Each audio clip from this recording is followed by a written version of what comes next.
and this is my presentation on the evaluation of cleanliness in the weaned pig loadout process using a fluorescent powder.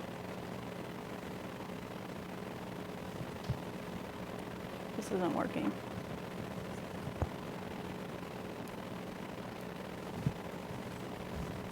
So just for some background, I spent a lot of time this summer doing a lot of biosecurity audits and looking at filtration and everything. And during these audits, we identified the process of loading weaned pigs onto a trailer as an opportunity for pathogens to enter into the sow farm.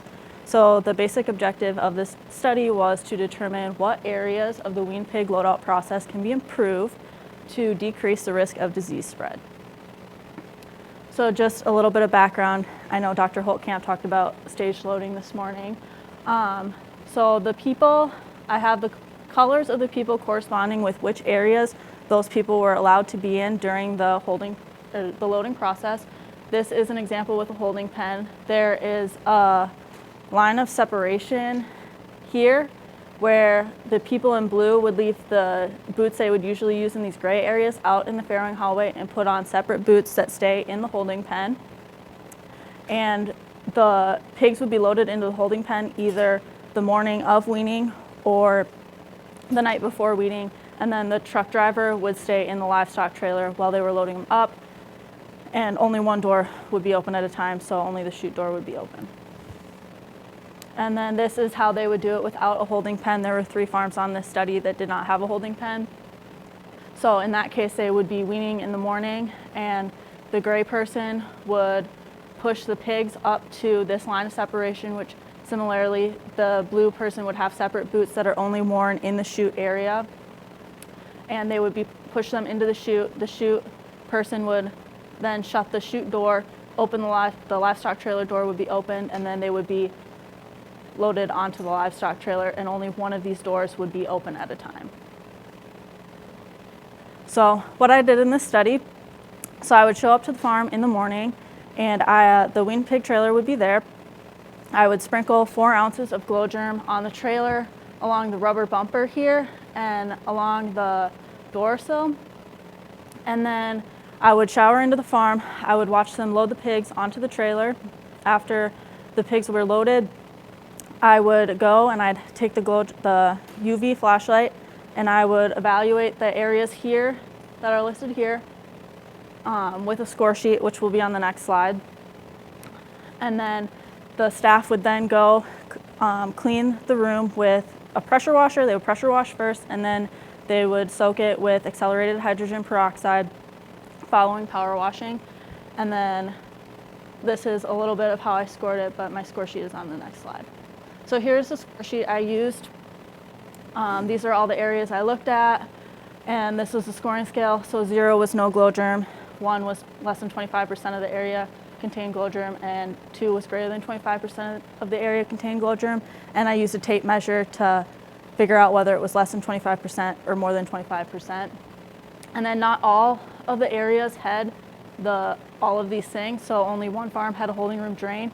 If the farm did not have one of these things, they would just not receive a score. I would just write NA, and they would not have a score. So here are some results from the study. So as you can see, the chute wall, floor, and the door were some of the dirtiest areas on the farm, were most contaminated with glow germ. I did notice that when they were cleaning, the chute floor was generally really dirty before they started cleaning, and when they were cleaning with a pressure washer, the glow germ would get spread up onto the adjacent walls and doors, and even like the holding room drain here. That's because you're spraying the glow germ down the chute back towards the holding room. And then again, a lot of loading equipment, tools, boots, and then the power washer handles also got contaminated with glow germ in this process. So here are some individual farm scores before and after. Most of them did decrease their score after. Here on farm 8, it did go up, but that's most likely due to when power washing, the glow germ got spread to more areas. So it's not necessarily more glow germ was present, just more areas were contaminated and there was more spread. Farms 2 and 4 are a lot lower. It was raining those days, so I'm hypothesizing that potentially some of the glow germ may have gotten washed off before I was able to get into the farm and we were able to load up the pigs. So here's a picture. This is a good picture of what a 2 would look like. Here's one that they actually opened the door and sprayed the water out of the door after cleaning, or when they were pressure washing. Here's one. I have this in here because the water puddled. The chute was sloped downwards, so when they pressure washed, there was a puddle of water at the end of it, and the glow germ just sat in that puddle there. Here's a wall, some boots. These were pressure washed, and there was glow germ here, and it's still there afterwards, and there still is a good amount of organic matter. A sort board. This one appears to have gotten dropped into the line of glow germ on the trailer, and as you can imagine what the employee's hands probably looked like that was holding that sort board, and they were able to get most of it off, but there's still some present in some areas, but that was eye-opening. And then holding pen, glow germ kind of stuck to some fecal matter that didn't get completely washed off. So some conclusions from this study: debris from the trailer got into the chutes, holding pens, and on equipment. So the risk is definitely there. Contamination, if the trailer was dirty and there was contamination in the trailer, it is getting brought into the farm. But a big takeaway from this was no glow germ was found in any of the hallways of the farm studied in this. So that means that the stage process that they were using was working. Switching boots when you're going into the chute and then when you're leaving the chute is working. They also had designated tools for those loadout areas. They weren't taking sort boards that were used in the holding pens and the loadout areas back into the farm. They had separate pressure washers. So the farms in this study, the biosecurity practices they have in place are working and preventing it from getting back to the sows. So that was a big takeaway for the managers on this farm when I presented this to them. And then also disinfecting alone. Disinfecting the loadout areas is critical in the cleaning process. Power washing alone is not enough. You really need that disinfectant process at the end, because pressure washing, you're not going to get everything off. So some main takeaways and recommendations I would give to you as producers or veterinarians is to have designated boots and tools to the loadout areas. As you can see, those things do get contaminated, and they're really good fomites to bring things right back into your farm or into your sows and farrowing rooms. Another recommendation: wear gloves during the loadout process. The employees on these farms were wearing gloves, but they were not taking these gloves off and discarding them before they went in. And I did identify that and express that to management. So making sure when you're wearing gloves, you're taking them off. Like I said, that sort board, that's kind of scary to think that the person holding that was probably going back into the farm, and who knows what they were touching with those gloves. Allow adequate disinfectant contact and drying time. Disinfectant works if you give it the ability to do its job. Disinfectant contact time is critical. So a lot of these farms, it'd be nice if you could just be loading out weaned pigs, and that's the only thing you're doing in that loadout area that day. Don't be trying to load out weaned pigs in the morning and do a load of cull sows in the afternoon, because those cull sows are going to be a lot harder to get into that room, and they might go into those holding areas that still had some contamination and the disinfectant hadn't been sitting there very long, and that could get brought back into the farm. And I know they talked about dead loadout earlier this morning. If you're bringing deads out, that at least give the disinfectant time to work and do its job, because accelerated hydrogen peroxide does work on organic material, and it does a good job. Use a score sheet on.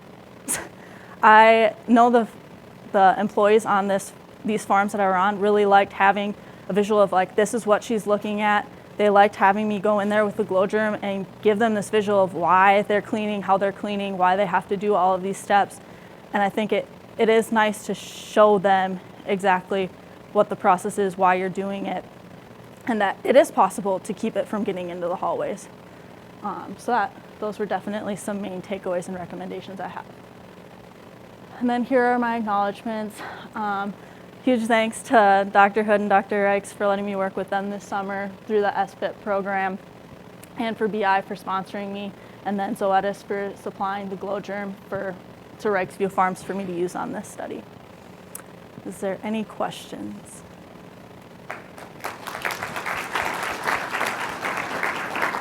Thank you, Brenna. Any questions for Brenna?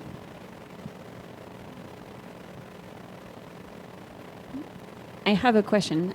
So you said you had two different types of farms, right? Some that had that holding room and some that were not. Did you notice any difference between those two? I couldn't quite tell from your results. I did not notice any difference. There was a lot of the same procedures. I do know, though, with the ones that did not have the holding room, they were opening up the door and spraying out of the loadout chute, but it's more feasible for them to open up that door and spray out because they're using a lot less water in that area. So I think that was the main difference I saw between them. I'm imagining, though, if you looked at this with cull sows versus weaned pigs, cull sows are going to run back a lot easier on you. So I think you'd maybe see more of a difference there where they'd be able to like run back out that chute door, that line of separation that I had. I could probably go back to it. That line of separation here, I could see sows being able to run back down that a lot easier if you were using cull sows versus weaned pigs. But weaned pigs are easier to manage and get through that door.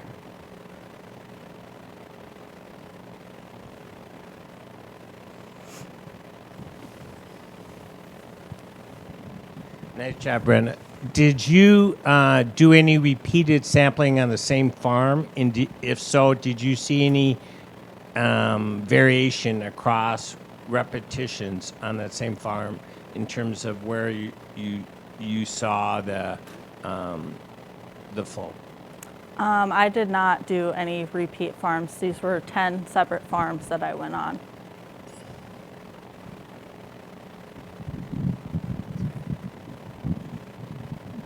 Nice job.